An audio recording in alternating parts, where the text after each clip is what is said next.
เลยจะไปวิกุเลยตุนตุมจูบิจาวลาดานอตากันซีร์ฮาวงาตุนอาฮิอานินดานอตังกันสุดตอนนี้ว่าจะไปรู้ตังอ่ะ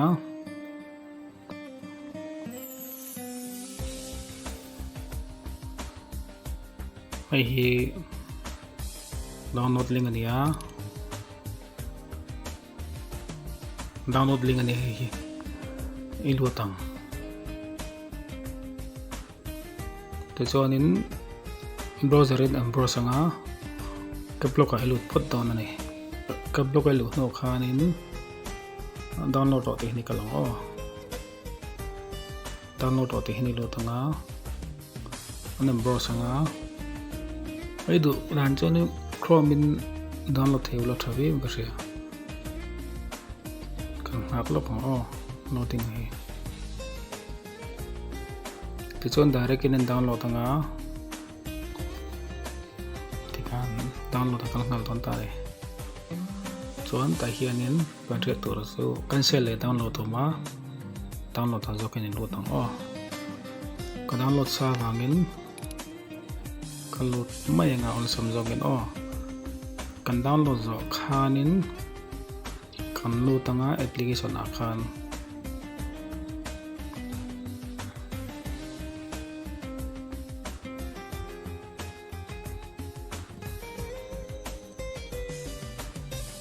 ที่เห็นอารมณ์ออกมาอารมณ์หลังโดนอะไรที่เห็นจวนนี้ให้โฮมันเนี่ยให้โฮมันเนี่ยให้จวนนี้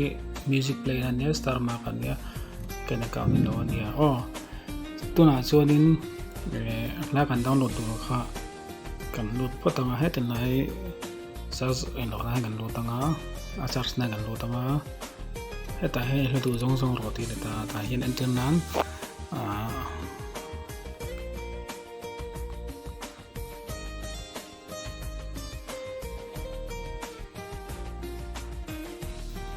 ปีแก่กันแข่งตอนตานี่กันเงาหลอกวันเราดึงย่อส่วนนี้ที่เห็นรอนหลังกันลุดตอนนั่นแหละแต่กันละดูกันจนเอพิธีนัมบรอสัง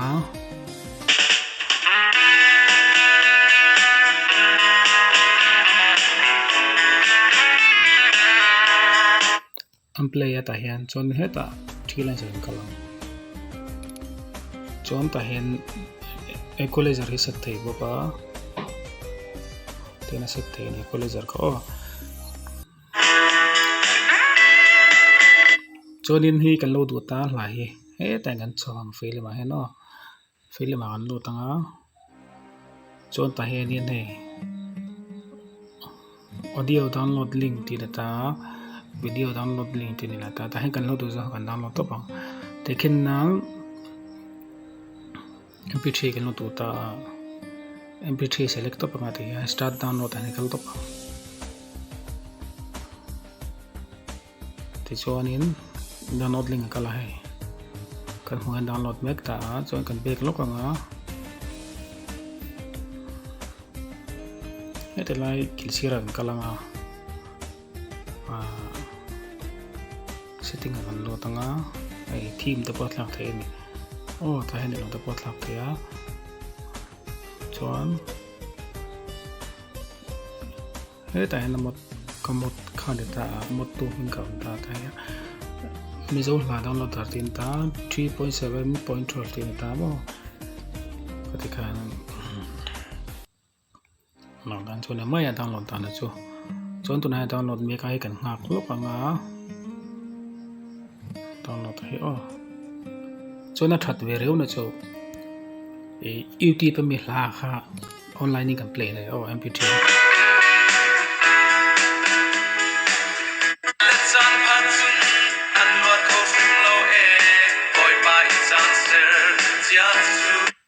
ให้กันเพลย์เถอะ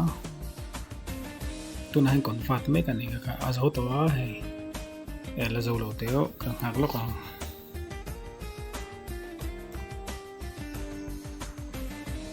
ngak lúc cả ngã hi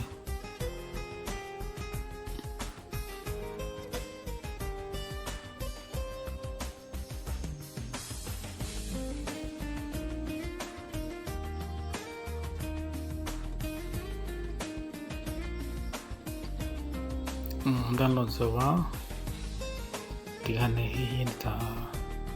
complete xin đó là nè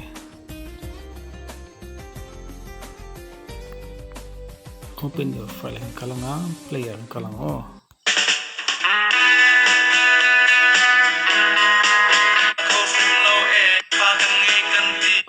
thì khan